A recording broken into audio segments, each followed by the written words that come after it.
boas novas não tem a ver com a qualidade da notícia. E eu queria que você ouvisse isto. Evangelho é boas novas, porque o Evangelho é o relato da presença, ou relata a presença de Jesus na terra. E as boas novas não é uma notícia, as boas novas é Jesus. Então, quando nós lemos os Evangelhos, nós estamos a ler sobre a pessoa de Jesus, um relato sobre Jesus. Mas não é o que foi escrito que é importante e que é a boa nova, é a pessoa de Jesus que é importante. Pode parecer assim um pouco estranho o que eu vou dizer, e eu vou tensionar, e tenho a intenção nesta tarde até dizer algumas coisas que possam de alguma forma chocar mentalidades. Se nós tivéssemos que pôr numa balança, para quem talvez não entenda bem isto, a palavra, as Escrituras ou Jesus, eu não teria dificuldade nenhuma em afirmar que o importante é Jesus e não as Escrituras. Há gente que acha que isto é Jesus e isto não é Jesus, isto é as Escrituras. Então, a boa nova não é o que está aqui escrito. A boa nova é uma pessoa que veio mudar a nossa vida. A boa nova é um homem chamado Jesus, Filho de Deus, que veio à Terra para cumprir um propósito que ele sabia que lhe estava destinado e que ele escolheu enquanto Deus cumprir, que era morrer na cruz para ser nosso Salvador. Então, quando nós falamos do Natal, nós estamos a falar de uma boa nova chamada Jesus. E por isso, o grande nome que está atrás de mim, que é Jesus, e eu gostava que todos nós disséssemos Jesus. Eu não sei, aqueles que estão mais habituados à Bíblia, sabem que o Evangelho, ou os Evangelhos, há 4 Evangelhos. 3 deles considerados, segundo os estudiosos, sinóticos. E o termo sinótico é um termo que aparece para dizer que os 3 relatam quase os mesmos episódios, ou relatam os mesmos episódios. E se você ler Mateus, Marcos, Lucas, vai encontrar neles muitas coisas similares, parecidas.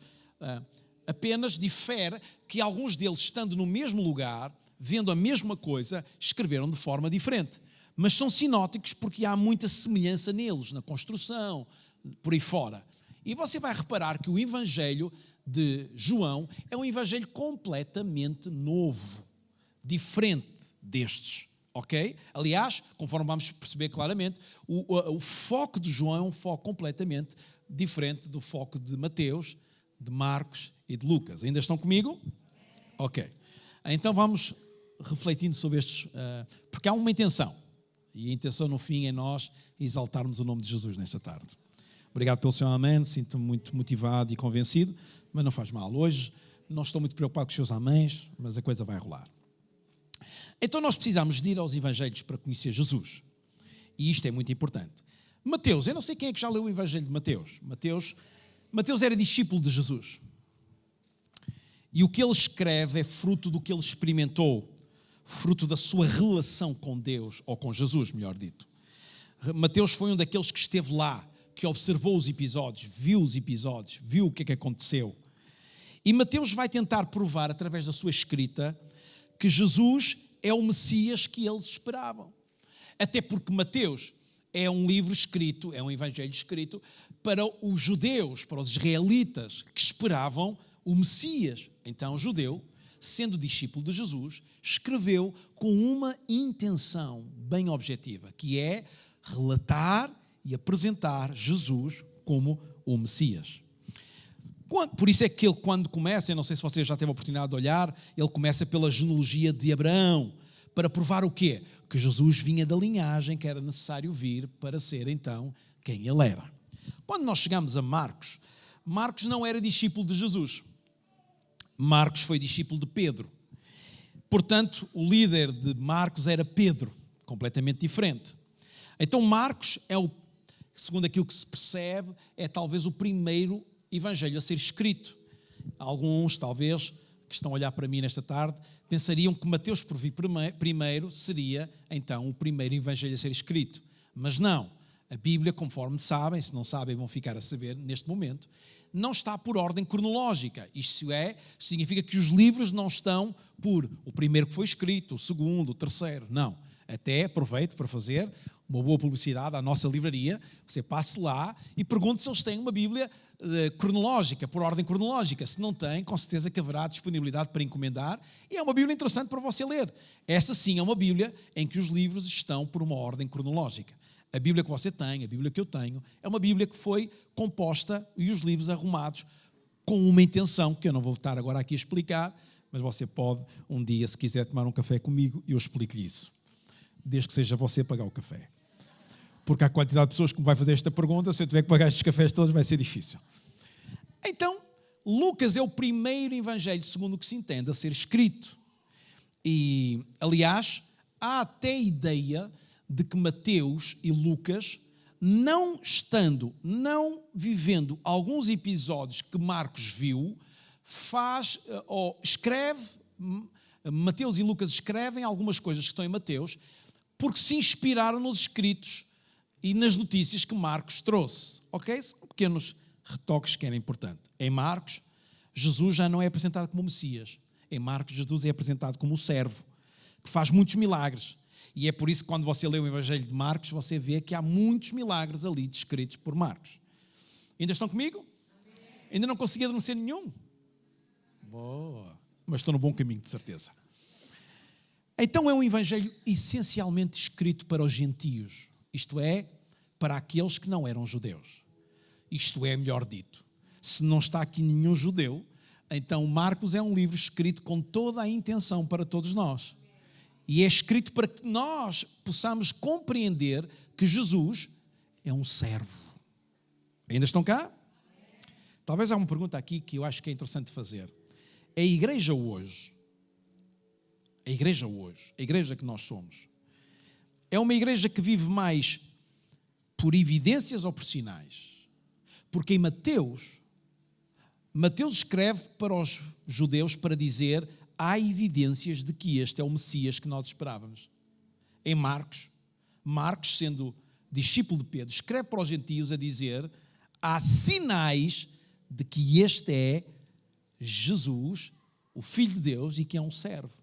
Se este evangelho é escrito para nós gentios, então nós, enquanto gentios, temos que olhar para o livro de Marcos e compreender que a igreja hoje tem que andar por sinais. Obrigado pelo seu amém. Talvez foi profundo demais, perderam-se. Talvez porque você não conhece bem o capítulo último de Marcos, onde é descrito que os sinais seguirão aos que crerem. E se você perceber que toda a intenção de Marcos, quando escreve o Evangelho, é para que nós, enquanto gentios, entendamos que seguir a Jesus, que é o Filho de Deus e que é um servo, e nós como servos, tem que haver sinais. Então a igreja hoje deve-se mover não por evidências, mas por sinais. A igreja tem que estar no mundo para demonstrar sinais de que é uma igreja que é serva de Deus. Pergunta quem está ao teu lado: tu és um servo?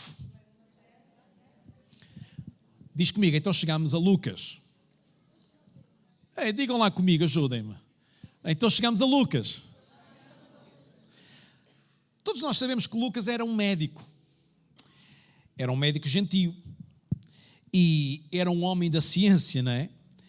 E é interessante que Lucas não era discípulo nem de Jesus, nem de Pedro, mas Lucas era discípulo de Paulo. E é interessante, não é? Como nós arrumamos e percebemos já aqui uma série de coisas. Enquanto que Mateus, olhando para Jesus e percebendo, é o Messias que nós esperávamos. Marcos olha para Pedro, aquele homem israelita, mas muito prático, a quem Deus depois chama para pregar aos gentios por causa da sua disponibilidade em ser arrojado. Depois encontramos Lucas, um médico da ciência, alguém do mundo da complexidade, da exatidão, e olha para Paulo, um homem inspirado, um homem com conhecimento profundo, e torna-se alguém desta linha, deste discípulo. E quando nós lemos Lucas, nós percebemos que Lucas é escrito para judeus e para gregos. Lucas tem uma preocupação de fazer entender os judeus de quem verdadeiramente Jesus é. Mas Lucas não esquece que é a oportunidade de escrever e apresentar Jesus para o mundo da ciência, que naquela altura era o mundo grego, o mundo de onde vinha toda a elaboração do pensamento, a filosofia, etc, etc. Estão a gostar da história? Estão a gostar da lição? Dá para eu continuar? Boa. Pastor, mas isto, onde é que a gente diz amém no meio disto tudo? Diz amém percebendo que o Espírito Santo levou pessoas a fazer as coisas não de uma forma desordenada e sem sentido. Mas nós vamos lá chegar, porque eu quero chegar a um lugar, mas eu preciso fazer estes preâmbulos iniciais. Lucas é muito mais exaustivo. Vejam que Lucas não começa como Mateus em Abraão, mas começa em Adão, lá no início. Para provar que Jesus é o quê? É o plano integral de Deus. E por isso ele diz, Jesus já estava pensado desde lá da origem. Ainda estão vivos, não estão? Então, o que é que Lucas está a querer dizer? Para os pensadores, para os gregos, para o mundo da ciência, está a dizer uma coisa muito simples. Jesus estava lá na origem. O Jesus que Mateus diz que é o Messias, que Marcos diz que é o servo, eu quero-vos apresentar como o Filho de Deus, mas Jesus estava lá na origem de tudo. E isto para a ciência daqueles dias era muito importante. Então, quando nós lemos Lucas, para muitos de nós é o evangelho mais arrumado, mais exato, mais etc. Chegamos a João. Quem é que gosta de João? João era discípulo de Jesus. E João, segundo aquilo que se entende, foi o último a escrever o evangelho. E uma das coisas que você vai reparar é que João tem um único objetivo quando ele escreve o seu evangelho. Revelar-nos, que Jesus é Deus. E uma das coisas que você vai perceber é que o evangelho de João está cheio de sinais. Sinais. O que é que ele está a tentar provar? Que Jesus é Deus. E ele apresenta que Jesus é Deus. Aliás, logo no início há um texto que nós vamos nos embrulhar com ele daqui a bocadinho, em que há aquela palavra que nós conhecemos e diz que o verbo estava com Deus e o verbo era Deus. Vocês lembram-se? Já leram esse texto? A gente já lá vai ler e vamos mergulhar aí, porque é aí que eu quero chegar, ok? Então João apresenta Jesus como evidências que Jesus era o Filho de Deus e era, acima de tudo, Deus. João também tem uma outra coisa em mente, mostrar-nos, então, claramente, que Jesus é aquele logos que o mundo grego procurava conhecer, que a ciência daqueles dias procurava conhecer. Vamos mergulhar aqui num conceito chamado logos. Isto hoje está difícil, não é? Às vezes tem que ser diferente, não é? Você já foi ao nosso bar? Quem é que já comeu no nosso bar? Você já viu que há lá comida sempre diferente porque as equipas são diferentes? Eles fazem aquilo, cada equipa faz as coisas de maneira diferente. E às vezes você come a mesma coisa e você diz, mas isto está diferente, não é? Porquê? Porque cada um tem lá o seu gosto. Hoje eu quis-vos apresentar um prato diferente. Então João chega ao momento em que João quer apresentar uma coisa para o mundo grego. E logos é a palavra original que está lá quando você lê em João capítulo 1, verbo. Noutras traduções mais modernas você lê palavra, mas no original o que está lá é logos, não é? E de onde é que vem esse conceito de logos? Isto é que é mesmo interessante. Para mim é interessante, não sei se para si é. Eu não sei se você já foi até ao livro de Malaquias. Quem é que já foi ao livro de Malaquias? Quem é que tem uma Bíblia de papel? Olha, eu lembro-me que na minha infância, quando nós íamos, as Bíblias antigas, hoje já não, porque hoje, quando nós saímos do último capítulo de Malaquias e passamos para o Novo Testamento, a minha Bíblia tem uma folha que diz Novo Testamento.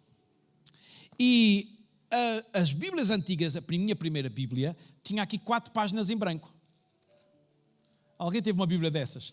É giro ser antigo, porque eu falo de coisas que alguns não sabem o que é, não é? A minha primeira Bíblia tinha 4 páginas em branco. E alguns achavam que aquilo era para escrever, enquanto estavam no culto, algumas frases de namoro à namorada que estava ao lado, ou ao namorado. Ou tirar apontamentos da mensagem do pastor. Não era. Aquilo tinha uma simbologia. Porque entre Malaquias e Mateus, haviam cerca de 400 anos de silêncio. E então estavam lá 4 páginas em branco para simbolizar o silêncio, que alguns interpretavam como o silêncio de Deus. Aliás, ainda alguns hoje dizem que entre Malaquias e Mateus, Deus teve em 400 anos de silêncio. Há uma coisa que nós sabemos acerca de Deus. Deus nunca está em silêncio. Deus nunca fecha a sua boca. Então, se entre Malaquias e Mateus não se fez ouvir e sentir a voz de Deus, se Deus não esteve em silêncio, por que é que não se fez sentir essa voz? Aquilo que faltou foi homens e mulheres disponíveis para ouvir Deus e trazer a voz de Deus à nação. O mesmo pode acontecer se nós hoje, ouvindo a voz de Deus, nos tornarmos fechados dentro de uma comunidade e não trazermos a voz de Deus a esta sociedade e a esta nação. Nós, meus amigos, por mais que gostemos ou não, mais ou menos do que fazemos num domingo à tarde como aqui, a razão de estarmos e sermos igreja é para abrirmos a nossa boca e trazermos o coração de Deus a esta nação, a este povo, a todas as pessoas que andam à nossa volta. E agora era o momento, nesta mensagem, que você devia ter gritado um amém. Mas já passou a oportunidade. Diz comigo, 400 anos em que ninguém quis falar. Mas Deus queria. Então, durante estes 400 anos, os gregos andavam à procura de entender uma mente suprema. Os gregos andavam à procura eu não sei se vocês, se há pessoas aqui que gostam destas coisas e certamente estudaram, já ouviram falar que o pensamento filosófico vem muito dos pensadores gregos daquela altura. E de repente, o que é que acontece? Os gregos andavam à procura de entender a fonte do conhecimento da sabedoria. Os gregos andavam à procura de encontrar onde é que está a fonte de todo o pensamento, a fonte de toda a origem. E como eles não queriam render-se a uma evidência da religião, então eles encontraram um conceito, uma palavra, para nela esconderem toda a fonte de pensamento e de ciência. E a palavra que definia a origem de tudo é Logos. E é tão interessante que quando João, e agora sim, você pode abrir a sua Bíblia lá em João, capítulo 1. Já lá estão? É só para ler aqui, mas a gente vai lá voltar, não é para você ficar aí preso. Quando João escreve, ele diz, no princípio era verbo. Quem é que tem palavra? Alguém. Agora, no original não estava nem verbo, nem palavra. E João, quando escreve o Evangelho, ele diz, e no princípio estava o Logos, que era um conceito que os gregos tinham criado para explicar a fonte de toda a sabedoria. Então, quando João escreve, João está a escrever também para que os gregos entendessem bem quem era a fonte de toda a criação e de toda a sabedoria. Ainda estão comigo? Você não acha isto fascinante? Você não acha? Uma das coisas... Não sei se você... Há aqui pessoal que gosta, sei lá, de xadrez. Há aqui gente que gosta de xadrez. Ninguém gosta de xadrez. Eu gosto. Quem é que gosta de jogar damas? Isto é uma cena muito tuga, não é? Quem é que gosta daqueles jogos que puxam assim um bocado pela mente? Não. É mais aqueles jogos de pum-pum. É mais nenhum jogo, não é? Ou aqueles de fazer só bolinhas e colar bolinhas azuis. Ok, tudo certo. Pronto, ok. Eu acho interessante, quando nós analisamos a estrutura da Bíblia e toda a história por detrás, nós percebemos Deus a fazer um movimento de peças. Deus a mexer daqui para acolá, e achamos que isto tudo, ou alguns acham que isto tudo é fruto do acaso. Mas nós que somos igreja temos que entender de uma vez por todas, nada em Deus é fruto do acaso. Em Deus há sempre um propósito. E quer dizer que quando tu te colocas, isto é tão fascinante, que significa que quando eu me coloco dentro da vontade de Deus e a minha vida está rendida à sua vontade, por mais que aconteçam muitas coisas que eu não entendo, por mais que aconteçam tempos de deserto como páginas em branco, e 400 anos sem perceber Deus, sem entender Deus, e meses sem entender, sem ouvir a voz de Deus, sem perceber porque é que estou a caminhar por aquele caminho. De repente eu começo a dizer e a trazer paz ao meu ser, quando eu leio a palavra, leio o que está por trás, entendo toda a estrutura e digo: Deus não é um Deus que não dorme, é um Deus que mexe as peças.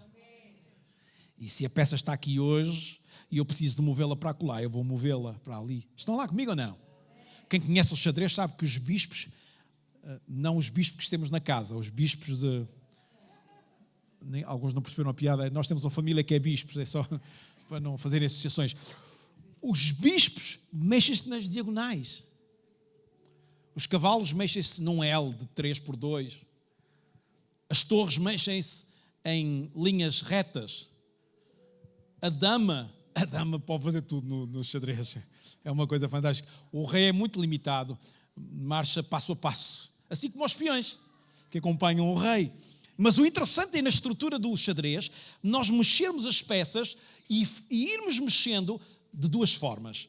Nós temos que fazer um checkmate ao rei, mas do outro lado há alguém que está a montar um esquema para fazer checkmate ao nosso. Então nós temos que fazer investidas de ataque, mas também protegendo-nos. É essa a mentalidade do xadrez. E é tão interessante quando pensamos nisto. Pensamos que Deus lá no céu, com muita sabedoria, com aquilo que nós chamamos a sua omnisciência, todo o conhecimento, omnipotência, todo o poder. E está-me a falhar aqui um. Omnipresença. Que é estar em todo lado, ao mesmo quando Ele quer estar. Não está em todo lado sempre. Pode estar em todo o lado que Ele deseja estar. É por isso que Ele pode estar aqui hoje, e acredito que está, assim como está na China neste momento, numa igreja qualquer que está reunida. Talvez pela diferença horária, é capaz de não haver nenhuma igreja na China nesta hora, mas não importa isso. Deus é assim. Diz lá quem está ao teu lado: Deus é fascinante. Diz lá quem está ao outro lado: Deus é fascinante. Voltando aqui. Então, diz comigo, Logos. Você já leu Provérbios? Quem é que gosta de ler Provérbios? A minha bisavó dizia-me sempre: filho, lê Provérbios. Quanto mais tempo tu leres a ler Provérbios, mais vais acertar na vida. Às vezes eu acho que os pais, quando aconselham os filhos, podiam apenas ler Provérbios. E há um capítulo em Provérbios muito interessante, que eu não vou lê-lo agora, mas que eu gostava que você gastasse algum do seu precioso tempo a ler a Bíblia e lesse Provérbios capítulo 8, onde estão coisas assim como esta: escutem, a sabedoria lança um apelo e a inteligência faz ouvir a sua voz. Depois lá mais para a frente diz assim: é para vocês humanos que eu apelo, dirijo-me a todos, homens e mulheres, que os ingênuos adquiriam um pouco de prudência e os insensatos adquiram entendimento. Capítulo 8 de Provérbios tem um título muito interessante que é Elogio à Sabedoria. E é, claro, traz uma evidência da sabedoria de Deus e como se Deus falasse para a humanidade. Então há momentos em que nós temos mensagens em que gritamos amém, louvado, e levantamos e batemos palmas. Há momentos em que a gente tem que escutar a sabedoria de Deus e ter prudência. E no fechar de ano nós temos que pensar um pouco sobre isto. E eu estou a pensar, eu não estou esquecido, eu quero-vos falar sobre Jesus. Então estamos a falar sobre um pouco de inteligência, ouvindo um pouco da sabedoria de Deus. Ainda estão cá? Dá aí uma bela cotovelada a quem está ao teu lado. Desperta tu que dormes, senão fica mal. Ok. Em Provérbios, no capítulo 8, você encontra uma radiografia de quem Jesus é. E eu gostava que você... Quem é que já viu a sua radiografia? Sei lá, quem é que já fez uma radiografia? Quem é que já olhou para a sua radiografia?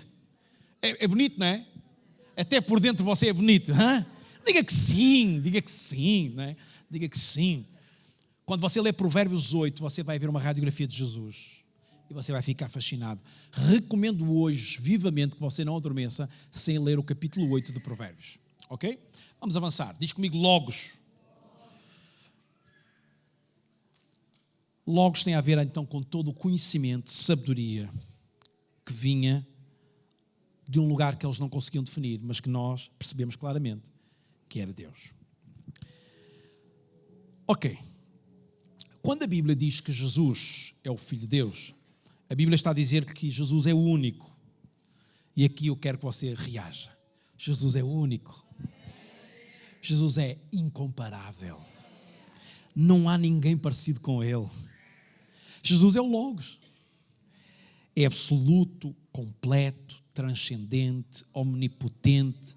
Nada nem ninguém se assemelha a Ele, unigênito e inqualificável. Dizer isto e declarar isto, não é preciso agora que vai ficar mal, mas era momento para nós ficarmos de pé e aplaudir Jesus. Porque Jesus merece. E por que não fazê-lo? Eu vou voltar a dizer e você vai ficar de pé e aplaudir Jesus. Jesus é absoluto, completo, transcendente, omnipotente, nada nem ninguém se assemelha a Ele, unigênito, inqualificável. Ser supremo de existência, supremo em amor. E antes de você tomar o seu lugar, ouça, e isto era o que os gregos estavam a definir com a palavra logos. Agora pode tomar o seu lugar. Logos é o motivo e a razão de todas as coisas. Então, João capítulo 1, versículo 1, diz assim. No princípio era a palavra. Posso substituir por Logos? Toda a gente entende? No princípio era o Logos. O Logos estava com Deus. E o Logos era Deus. Aquele que é o Logos estava com Deus, no princípio com Deus. Todas as coisas foram feitas por meio dele e sem ele nada foi criado. Nele estava a vida. Vida que era a luz dos homens. Em João capítulo 1, versículo 14 diz: o Logos fez-se homem, veio habitar no meio de nós e nós contemplamos a sua glória, como a glória do Filho único do Pai, cheio de graça e de verdade. Fantástico! Que é interessante pensar que de repente nós entendemos que aquilo que os gregos diziam, o Logos, o Ser Supremo, toda a sabedoria, a fonte de todo o conhecimento, fez-se homem. E eu acho isto, ouça, cada vez que eu mergulho neste texto, eu fico fascinado, porque eu fico a pensar uma coisa que para mim é importante. O céu, a fonte de toda a sabedoria, a fonte de todo o conhecimento, teve carne, teve ossos como eu e como tu, e fez-se homem para andar no nosso meio. E quando eu leio os evangelhos, o que é que eu leio? Que o Logos andou comigo. Na presença dos meus pais, dos meus irmãos, Pedro, Paulo. E o mais interessante é que ele ainda hoje se faz sentir. Ainda hoje ele se faz perceber. Porque em mim habita o Espírito Santo, o Espírito de Deus, que é Deus e que se revela a mim e que se mostra a mim e que me mostra a mim quem Jesus é. Então eu caminho com a presença do Logos em mim. Eu não sou um qualquer. Porque o Logos se revelou a mim. O céu se quis revelar a mim. E isto para mim é tão importante. Jesus, quando a gente celebra o Natal, era bom que este Natal, nós antes de comermos, seja o que for que vais comer na noite de Natal, que tu pudesses, antes de abrir as prendas, antes de tudo, em família dizer, vamos celebrar por um momento a presença do Logos na terra. Porque Jesus nasceu em Belém para que tu e eu pudéssemos ter conhecimento de quem Deus é. Deus se interessou por nós e nos amou ao ponto de se fazer nascer. Aleluia. Alguém ouça, a mim apetece-me pular de alegria. 1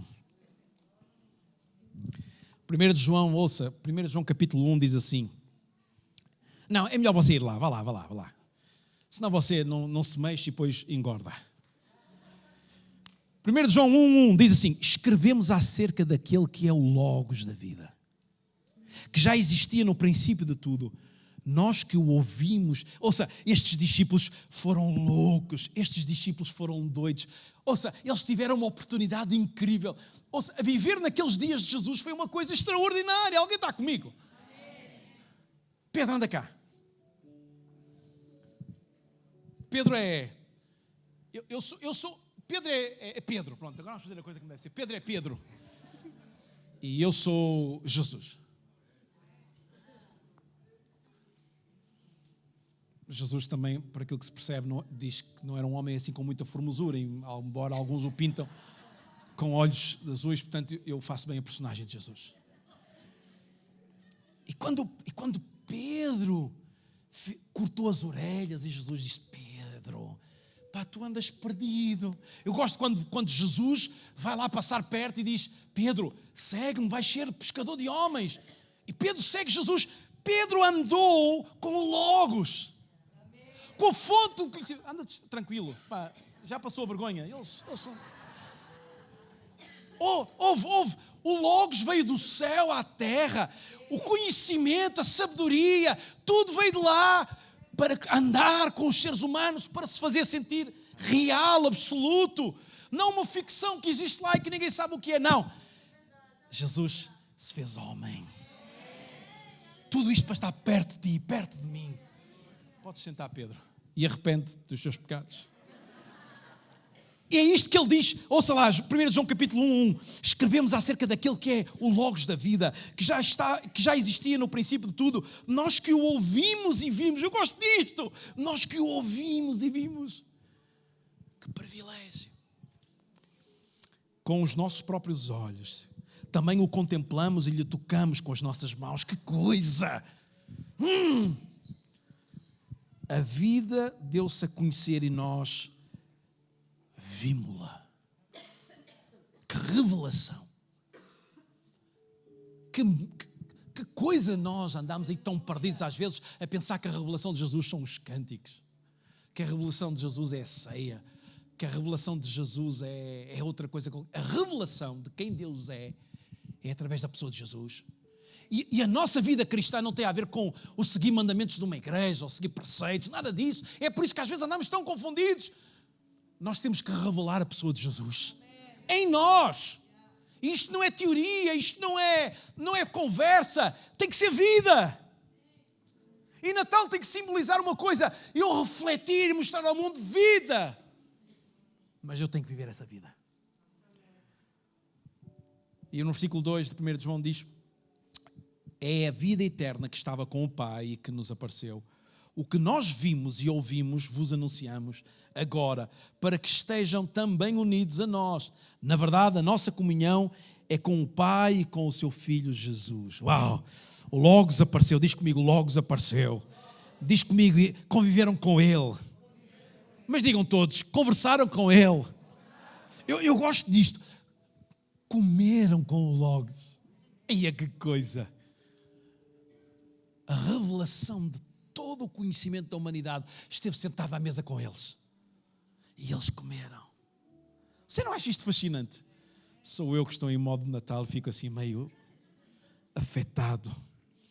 Portanto, todos os conceitos magníficos que os gregos construíram, que os profetas falaram, que os salmos falaram, reúne-se nesta palavra Logos. Então, João está focado em mostrar-nos que Jesus é Deus e que estava na criação e que falou e a criação apareceu.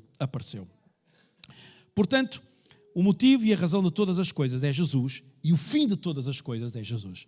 Por isso é que Jesus é o Alfa e o Ômega. Tudo é por Ele e para Ele. Para demonstrar que Jesus é Deus, João vai mostrar-nos sinais. João é o único que aos milagres de Jesus não chama milagres, mas chama sinais. E é interessante, quando nós mergulhamos então em João, nós começamos a perceber muitos milagres. João está muito interessado que mais do que ficarmos focados no que Jesus faz, fiquemos focados no que Jesus é. E isto é muito importante porque eu creio que hoje nós vivemos um cristianismo que às vezes desvirtue a realidade. Muitos de nós andamos mais atrás do que Jesus faz do que aquilo que Jesus é.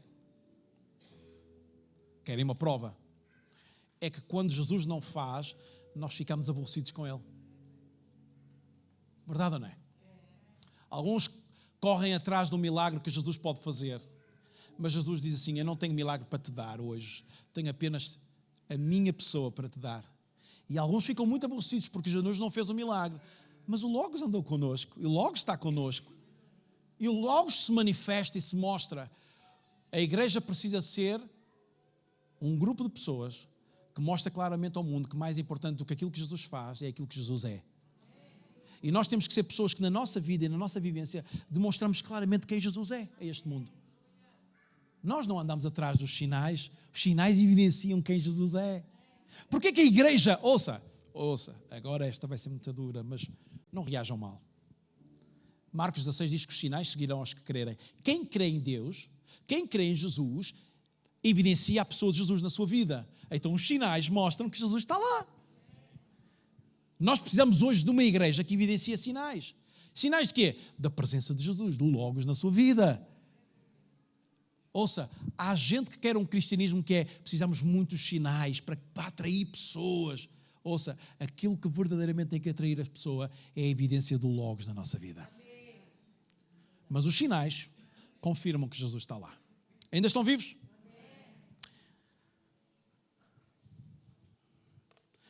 Sinal é uma coisa interessante. Quem é que está aqui que conduz? Você sabe que os sinais são importantes, não são? Por exemplo, sinal de excesso de velocidade. Ou melhor, sinal de limite de velocidade é um sinal. Mas você pode cumprir ou não. Certo? Se não cumprir, o que é que vai acontecer? Pois. Então significa que os sinais só dão uma evidência. Mas em si o sinal não é comprometimento ou realização do que está lá. Porque há gente que sabe que é 50, mas vai a 70. Já aconteceu comigo. Ainda esta semana falhei de vir a 50 e ir a 70. Foi aborrecido. Nem vou dizer o tamanho do aborrecimento, mas foi aborrecimento. Sinais. Sinais que apontam que Jesus é Deus e que Deus estava desde o início. Sinais. Portanto, João está focado nos sinais. Toda a Escritura, mesmo no Velho Testamento, aponta para Jesus, que tinham como objetivo mostrar quem Jesus era. Sinais, portanto, apontando para Jesus. As Escrituras são sinais, não são em si mesmo a verdade. Jesus é a verdade. Escute, Jesus é a verdade. Mas a Escritura é um sinal da verdade que Jesus é. Entendem bem o que eu estou a dizer nesta tarde? Então, as Escrituras, João Batista, os milagres de Jesus foram sinais que João se envolveu a explicar. Quando nós chegamos a João capítulo 5, eu gostava que você fosse lá comigo. Vá lá comigo até João capítulo 5. Dê-me mais uns minutinhos, ok? Eu não vou abusar da sua bondade, mas hoje tem que ser. João 5:39. Estudam as Escrituras, é Jesus a falar. Estudam as Escrituras com muita atenção e julgam encontrar nelas a vida eterna. Contudo, as próprias Escrituras falam de mim. É interessante o que Jesus está a dizer, não é? Jesus está a falar para aqueles estudiosos. Estudam, porque, ouça, porque é que para mim é importante, antes de voltar a ler, porque é que para mim é importante estar a falar nisto? Porque às vezes, nesta igreja não, agora não estou a brincar, estou mesmo a falar sério. Quer dizer, que eu tenha conhecimento. Mas às vezes há movimentos de igrejas, de teologia, a palavra é que é. Ouça, acima da palavra está Jesus. Porque se Jesus não existisse, a palavra não existiria. Não confundamos a coisa. Não arrumes mal as coisas na prateleira. A prateleira de realmente importante é Jesus, é Deus, é o Espírito Santo. E as Escrituras é um sinal de que estes são verdadeiramente importantes e que estes se revelam à humanidade. Estão comigo ainda ou não?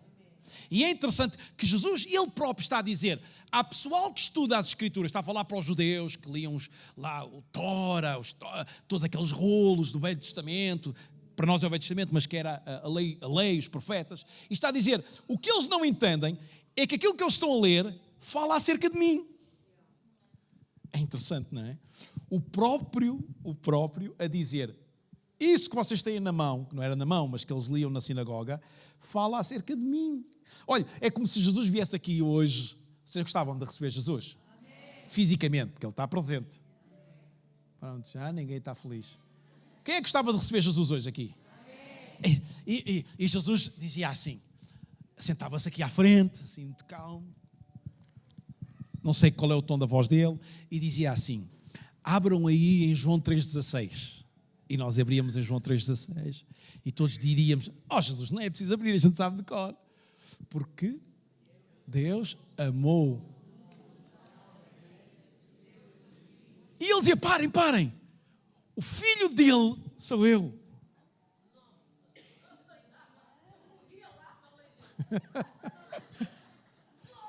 E Jesus estava a dizer, esse aí sou eu.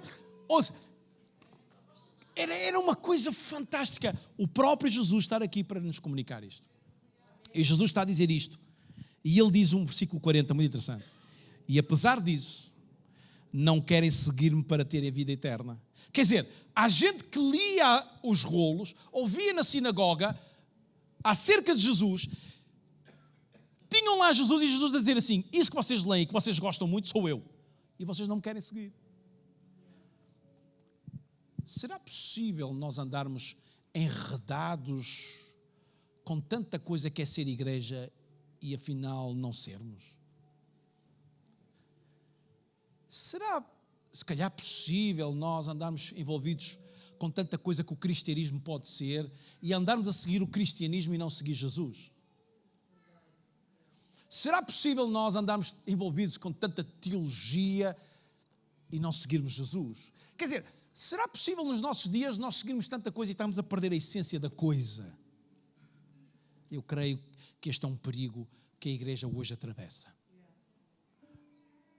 Ouça, nada do que fazemos hoje aqui, do que fizemos e do que vamos fazer ainda hoje aqui, fará qualquer tipo de sentido se a essência, se o alicerce, se a razão de tudo não for Jesus. Se a fonte não for Jesus. A tua oferta que tu vais ter a oportunidade de livremente disponibilizar daqui a pouco para o reino de Deus, para abençoar o reino de Deus, para mantimento do reino de Deus, eu quero dizer, nada disso fará sentido se tu não entenderes que a razão dessa oferta não é tu teres um alívio de consciência ou cumprires um mandamento, mas é do teu relacionamento com aquele que é a vida eterna, que te leva a fazer isso. Tantas vezes eu uso este exemplo. Eu não sou comprometido com a minha mulher porque tenho uma aliança. Eu sou comprometido porque eu decidi aqui no meu coração. E possa sofrer a tentação que eu possa sofrer, e possa ser apanhado no marasmo que possa ser marado, eu permaneço fiel ao meu compromisso, porque o compromisso está aqui. Foi uma decisão de me envolver com um compromisso com alguém. Ser igreja, ser cristão, olhar para o mundo, falar de Jesus é uma decisão que eu fiz. Não é uma religião que eu sigo. Não é uma teologia que eu sigo. A teologia é apenas ferramentas para nós compreendermos melhor, porque alguns, devido à sua capacidade, à sua profundidade e à sua ciência, conseguiram desenvolver regras para que nós possamos entender melhor algumas coisas que estão aqui escritas, mas não é teologia o centro da minha vida, não são as escrituras o centro da minha vida. Aquilo que é o centro da minha vida é Jesus. Porque eu não quero cair no mesmo asneira que aqueles homens naquele dia que Jesus disse, vocês têm aí as escrituras, leem acerca de mim, mas não me querem a mim. Estão vivos ainda? Alguém pode dizer um amém? Só para eu me sentir assim um bocadinho mais acarinhado. Alguém me dá permissão para eu continuar? É giro. Porque eu tenho um auditório engraçado. Uns estão com uma cara estupefacta. Outros estão com uma cara tipo a sorrir para mim. E os outros eu não digo. Não, estou a brincar. Os judeus não reconheceram Jesus. Aquele com quem Abraão andou, com quem Jacó acordou, aquele que comunicou tantas vezes com Josué. Jesus está a dizer, vocês leram as Escrituras para encontrar nelas vida e rejeitaram o dador da vida. Portanto, as Escrituras são um sinal. Em Lucas, capítulo 24, e estou a caminhar mesmo para o fim, e se desse para tu ir lá comigo rapidamente, Lucas 24, versículo 27. Lucas 24, 27. E pôs-se a explicar-lhes o que acerca dele se dizia em todas as Escrituras, começando pelos livros de Moisés e seguindo por todos os livros dos profetas.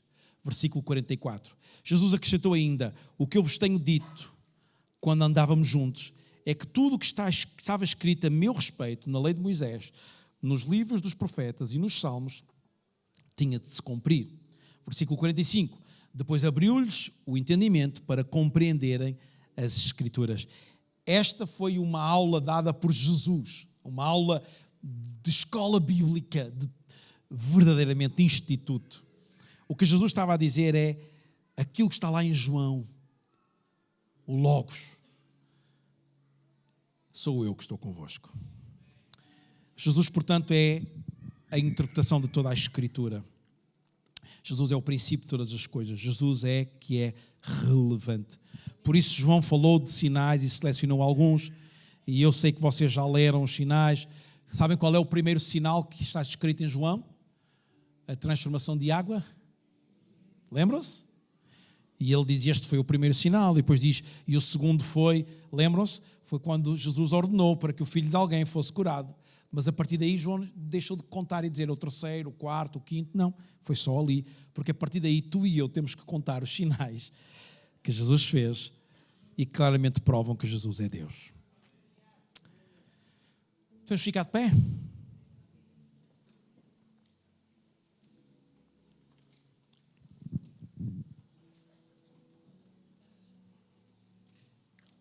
Para provar que Jesus é Deus, João escreve o Evangelho. Consegues dizer comigo? Jesus o Logos. A revelação é-nos apresentado por João.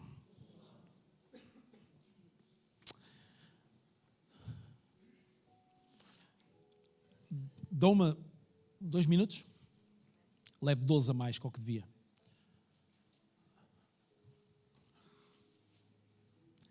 Há um episódio que hoje o Espírito de Deus trouxe ao meu coração que eu nunca tinha pensado. Vocês lembram-se quando Jesus foi ao templo? E entrou lá no templo e havia lá o quê? Lembram-se? Comércio. Eu já expliquei uma vez isto aqui, não é? Os judeus são muito práticos. Por que trazer animais lá de casa e das aldeias? E eles lembraram-se, não, a gente faz aqui um estaminé, montamos aqui uma vitrine com pombas e animais para serem vendidos, e eles compram aqui e vão lá dentro ao templo, está feito. O judeu é muito inteligente, toda a gente fica a ganhar. As pessoas não têm que vir com o seu animal, compram aqui, não é? E nós lucramos com isto. Ainda estão comigo ou não? E eu nunca tinha pensado nisto desta maneira. Jesus entra no templo e diz que Jesus partiu aquilo tudo. Os judeus tinham montado os judeus tinham montado dentro do templo uma venda e uma mesa só para os judeus, porque era para práticas judaicas. E para mim o Espírito de Deus hoje trouxe-me isto. Se calhar alguns vão dizer, pastor, só isso, tanta coisa para dizer isso. Quando Jesus chega lá e parte tudo, tira tudo, Jesus está a dizer, a minha casa não é só para judeus, é para gentios também. E eles não precisam disto porque eles nem sabem para que é que isto é. Porque eles não conhecem a lei de Moisés, não a praticam. Então a minha casa é lugar para todos. Sabe o que é que Jesus estava a dizer de outra forma? Vocês ainda não me conhecem. Porque vocês ficam amarrados a princípios, a dogmas, quando vocês têm a vida, o Logos, que caminha convosco, anda convosco, come convosco, e vocês ainda ficam agarrados a isto. Jesus estava a dizer, libertem-se de tudo aquilo que são formas de agir tradicionais, religiosas, que vos afastam de mim. E hoje Jesus, o Espírito de Deus, está-te a lançar um desafio. Liberta-te de tudo aquilo que tem sido a religião na tua vida, que tem sido uma barreira, uma prisão. E vive livre na revelação de conhecer Jesus. Jesus. Eu gosto que quando Jesus passa para outra margem e encontra lá os gadarenos, eles prostraram-se e adoraram. Os demónios reconheceram Jesus. E não tiveram com treta, ajoelharam-se e disseram, não nos faças mal. Não nos incomodes, não nos importunes. E eu quero te lançar um desafio hoje. Abraça Jesus, abraça a revelação do Logos. Não vivas na dimensão de religião, nem vivas na dimensão de formas de agir. Sê livre. Porque Jesus entrou no templo e disse, esta é a minha casa para toda a gente. Tenha o defeito que tiver, tenha a forma de estar. Aqui é uma casa onde eles vão ser abraçados, cuidados, amados, honrados, respeitados. E quando os gregos começam a ler isto em grego e veem lá o conceito Logos lá, eles dizem, então Jesus é isto. E alguns deles ficaram despertos para este tipo de pensamento que não tinham entendido até o dia de hoje. Até aquele dia, perdão. Aleluia. para terminar mesmo, quando Jesus caminha sobre o mar, alguns discípulos achavam que ele era o quê? Com quem é que Jesus tinha andado? Não percebi. Com quem é que Jesus tinha comido? A quem é que Jesus tinha revelado? Com quem é que Jesus tinha dormido? Ouça, com quem é que Jesus, ou juntamente com quem é que Jesus operou milagres? Então eles esqueceram-se disso. Isto é para que nós guardemos esta lição. Até nós que dizemos que temos uma revelação e temos uma escritura, podemos distanciar-nos muito da revelação de Jesus. Foca-te em quem Jesus é. Lê as Escrituras, mas não fiques na letra que mata. Lê a Escritura e pede ajuda ao Espírito para que haja revelação de Jesus. Alguém que vive pela letra vive como um religioso. Alguém que vive com uma letra vive assim. Mas alguém que olha para a letra, para a Escritura e percebe a revelação de Jesus, vive confiante. Vive com certezas, vive com convicção, porque sabe em quem está, que sabe que tem a vida eterna. A minha vida eterna não está nesta letra, a minha vida eterna está numa pessoa que foi à cruz e que ressuscitou. Alguém está cá? Quem é Jesus? O mesmo que depois da ressurreição, depois dos discípulos entrarem em stress pós-traumático, depois dos discípulos entrarem em depressão e estarem lá no barco na pesca, Jesus é aquele que se sentou na praia e disse: filhos, tendes de comer.